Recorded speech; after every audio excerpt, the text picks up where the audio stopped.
friends. I know it's been a while, and in truth, I don't know what to say. So I figured I would just turn it on, see what happens. Change for me continues to be intense. Not every moment,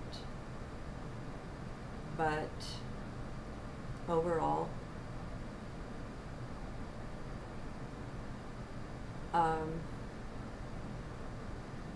if I had to say what seems to be one of the most important changes I'm going through now, it's to stop seeking, to stop looking outside of self for pretty much anything.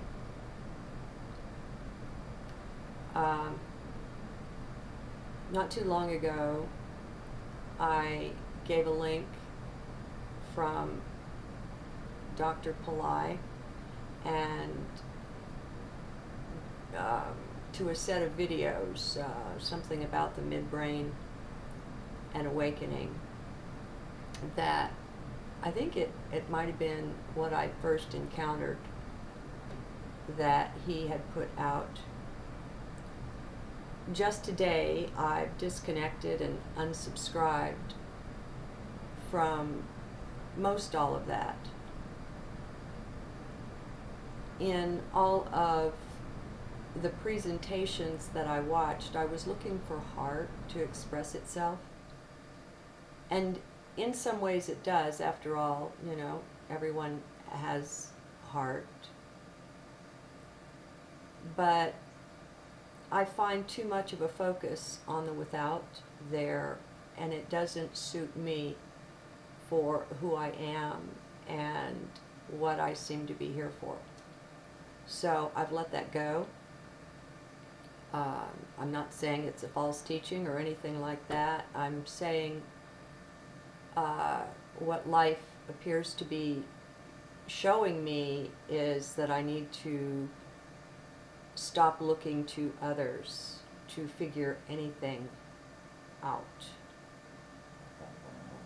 And so there's that. There's a narrowing down that's going on, pushing me to rely only on self and not on mind in the least. And it's funny and awkward, since being ever in now, you know, you're not in the past, and so memory is a questionable thing. And so I get to laugh at myself a lot. And it's good. It's all good. I'm finding that everything equals nothing. And everything is equal. And there's nothing better about the supposedly higher dimensions. It's like saying a frequency that's on 109 is better than a frequency that's on 99.4 FM or whatever. It's not better, it's different. It just vibrates faster. That doesn't make it better. And so this is also another teaching that's present in my life, is that is not to look up to other beings.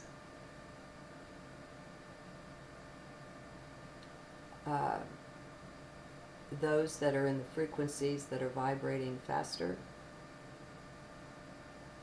are not better than I am, than you are. All is just equal. And in a sense, this means, you know, the blade of grass is equal to the cricket, is equal to the cosmos. It's all just nothing.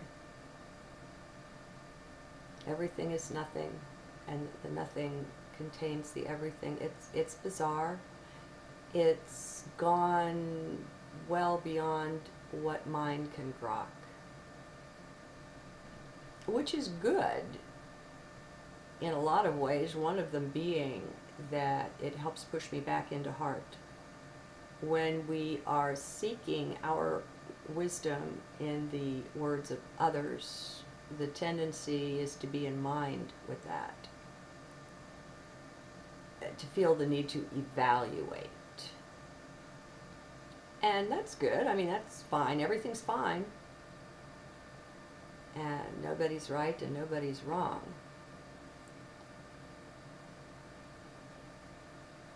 But I'm just being pushed at one and the same time out of my comfort zone and into my comfort zone, a greater one, or pushed out of the 3D awareness into that which is projecting that 3D presence and avatar. And so I'm being pushed back on and into myself, nor can I define that self in any way. With each day, the neti seems wiser to me. Not this and not that. Then again, all of it. I mean, so you see where I am. How much help can I be to you here, now? That's for you to discover, because I don't know. I truly don't know. Now, I guess I have about a half a dozen written journals that I haven't shared with you yet. So this one is from July 30th. The Mayan day was for alligator or crocodile. And it's got some nice links that go with it. There are 3 of them, and in addition to the written journal itself, you know, I hope many will get something out of them. Okay, so let's time travel back to 7:30. This is too funny. Well, in a sideways fashion. Here I've been going through what has seemed a rather low time over the last 10 days, 2 weeks or something. Haven't been recording much or writing much either. It's also been a long time since doing a live recording versus reading the written journals. And today I finally found myself recording another written journal, and it had an immediate effect. Before I even finished the recording, I had both more energy and a better feeling, vibration, attitude, whatever we call it. What makes me laugh is that I'm the one always saying to others how helpful journaling is, and here I've been clearly burdened with some energy that only required some journaling to clear it up a bit. Oh well. I often tell you guys that I'm really just doing this for myself. Especially when the 12Ds speak, I like to go back over it and listen repeatedly to help lock it in. Really though, I get pretty much the same benefit by both doing these in the first place, and then when going back over them, as of course I do to record them. Well, one thing is a bit different, which is that more ad-libbing is added to the written ones when they're recorded, which also helps loosen up any stuck energy. Truly, we know all we need to know at any one moment. Try that on. You know all you need to know now. See how it feels. I found the tricky parts to be 2. One, that It helps tremendously to just know that we know it. And two, to find a way to access it, to uncover what it is that we don't know that we know. Yeah. Anyway, journaling I found to be ideal for this whole process. It is guaranteed to speed up your process, your development, if you'll just put yourself into it. Above all, be non-judgmental with it. No self-criticism if you find mind spouting off a great deal. So what? That doesn't matter. The big thing is to get the flow of consciousness moving. If it's your intent to have it be more a heart flow than a mind flow, then that will happen. Maybe just not instantly. When we judge, self or others, or life, we shut down heart. When we judge, we're guaranteed to be coming from mind. The flow is the most important thing initially, no matter what comes through it. Self-acceptance, okay? Only once that flow is going does the journaling do its best work. So cherish what you write or speak. It doesn't matter what it is. Some of us have been shut down by authority figures hard enough or often enough in life that our tender inner parts don't want to come out and play so much. They fear being hurt or slammed yet again. So such things may take some time to loosen up and enter back into trust with you. Judgment is one sure way to shut that down. Those of you who have been with me over the number of years I've been sharing my journals will remember a time when I couldn't seem to journal at all without it coming out as poetry.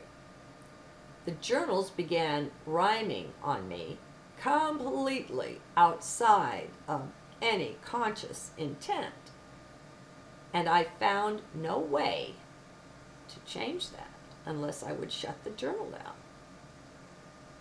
Your journals, once they get going, are not mind things. They don't come from there. Sure, you can set your intent to bring forth whatever is your desire, but it's also well and wise to know that higher self or source may have other ideas, and to make room for that possibility. After all, if source wants to speak, I bet you'll want to hear what is said. So be flexible. As I remember back to that time of the poetic journals, it was an amazing thing. One I didn't much like right away. Oh yeah, I fought it. I didn't feel like a poet, so it just didn't fit some beliefs or ideals I held. Anyway, no matter how I wished it would quit, that didn't seem to count. And since there's no way I'm giving up journaling, well, I had to learn to harmonize with it. I guess I didn't have to. I mean, I could have continued to fight it.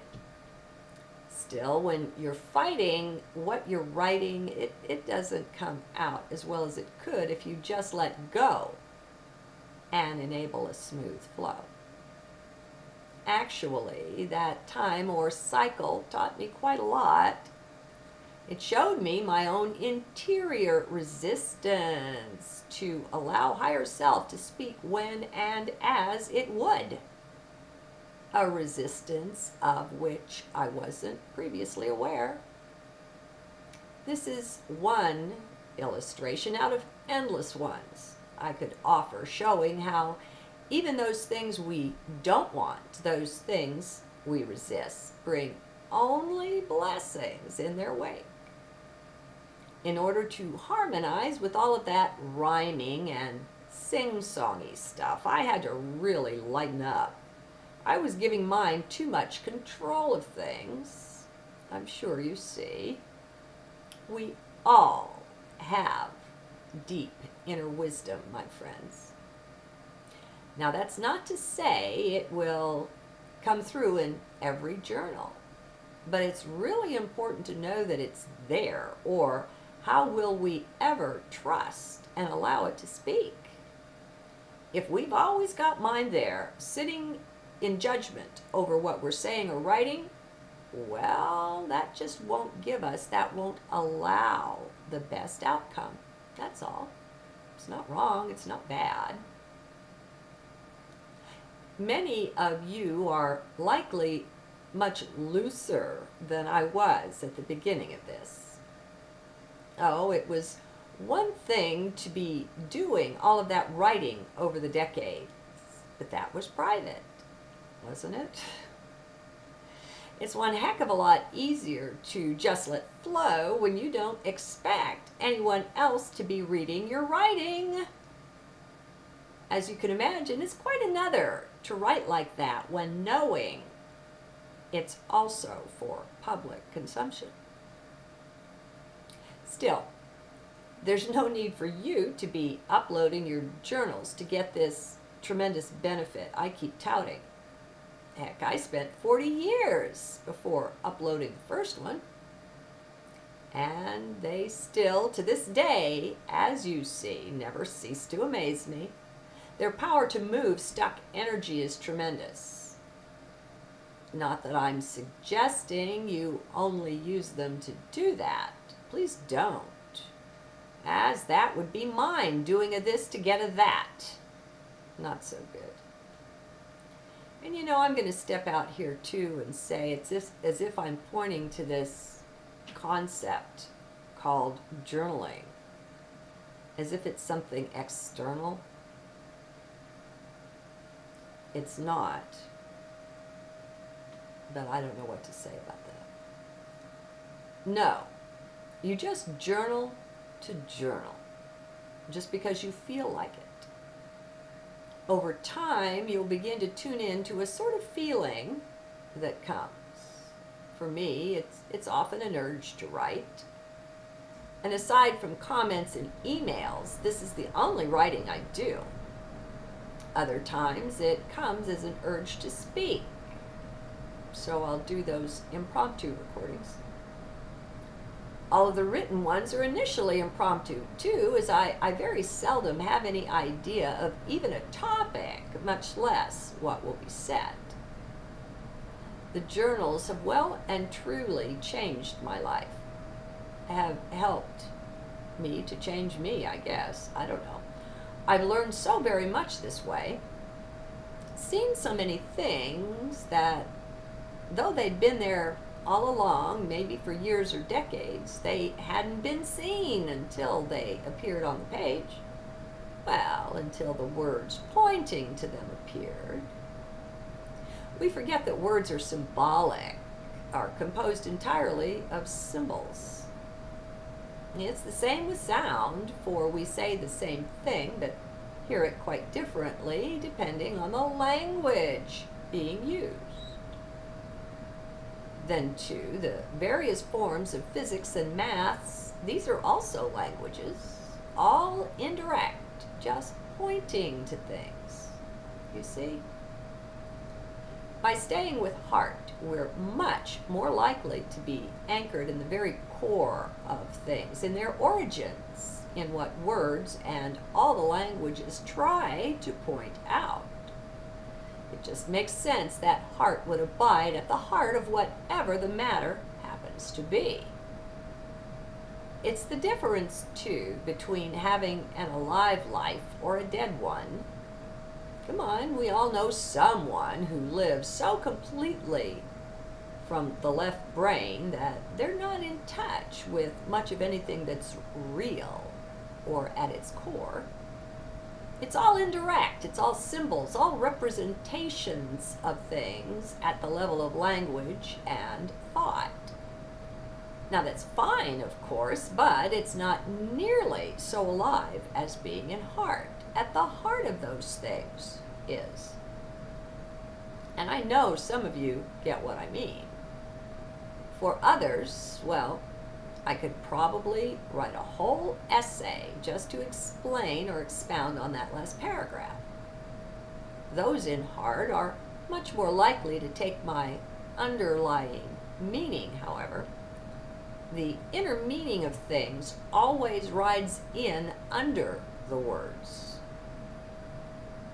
So it's not the words in themselves.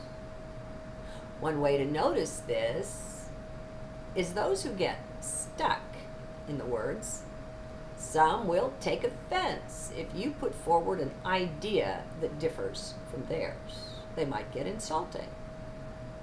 Focusing so fully on the words, they're not really sensing or hearing you to any great extent and what you really meant. They're stuck on the surface of things, on 3D, not taking advantage of their multi-dimensional abilities.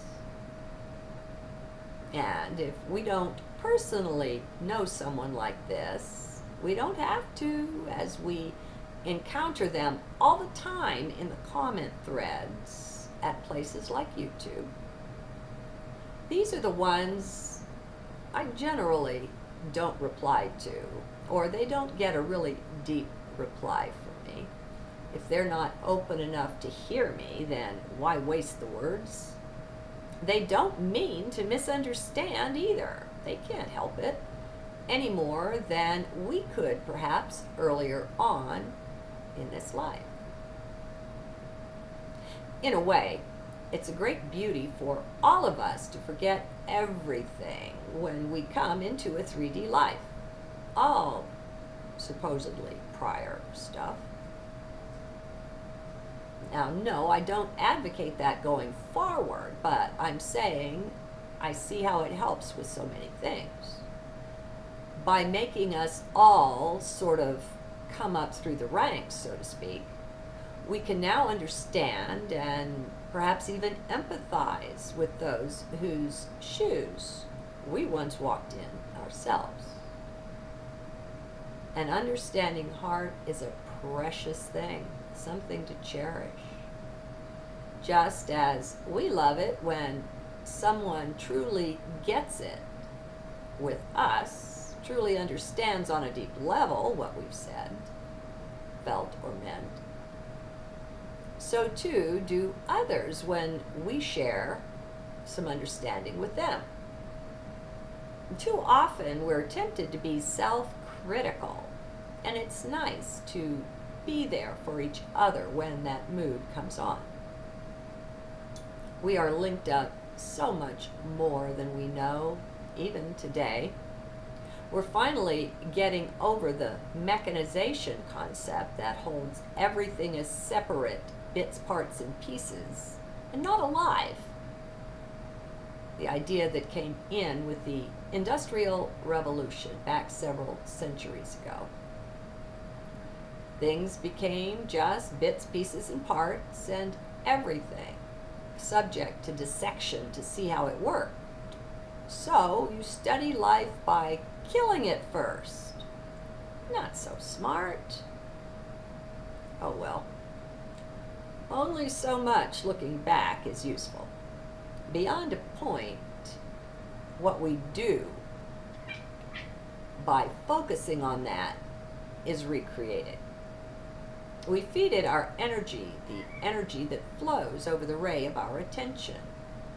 It doesn't take getting into the nitty-gritty of things to know we want to change them and to do that. For instance, what good does knowing how the motor works do for your driving the car? Does it help? Not really. Perhaps it does, but so marginally that it's not required. We can be quite competent drivers absent all knowledge of how the machinery works. Ditto for the computer. This is one bone I have to pick with those so stuck in mind that they then drag themselves down into the sludge of the dirt and details of the many dark things in life.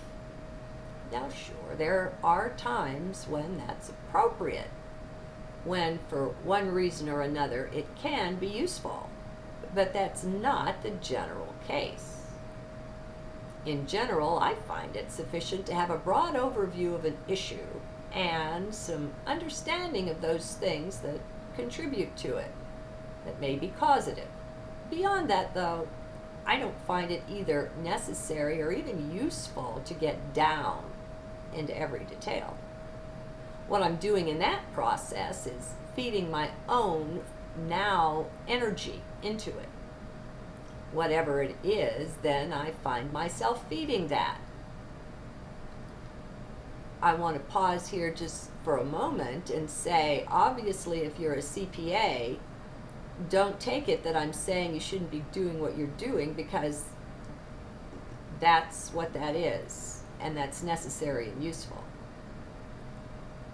All right, additionally, it tends to bog my energy down, bringing it down to the vibratory level of whatever it is I'm looking at. It colors my world, if I allow it. Really, what extra help is provided in driving to know the ins and outs of the internal combustion engine, or whatever kind, and all of its details? Can I not trust my mechanic to tend to such things? It's time for us to get our nose up and off of the grindstone, it seems to me. It's a new and lighter, easier age that's oncoming, arriving even now if only we would look. But with our focus caught up into such things as parade for us via mainstream news, the major media, etc., well then, your cup is so full it's not sufficiently empty to receive something so new. So, let's consider replacing a lot of taking in with looking inward instead. We have more than enough in self-observing our own beliefs and how they work to hold our attention for a very long time. We're much more likely to accomplish things that will delight our hearts this way too. Time to look inward then, instead of outward. I'd recommend to everybody the Seth material. As I'm still new to it, I can't recommend it all, but I will speak up for the book Seth Speaks and for The Nature of Personal Reality, as I know them both to be worthy books. In a way, reading Seth or listening to someone read it is like listening to NDEers tell their stories of being on the other side for a while. Supposedly other side, it's all one. The perspective can be so much broader there that it's a bit shocking to be shown how narrowly we tend to view things. So, the contrast helps to show us unto ourself, and looking inward is really great. Namaste.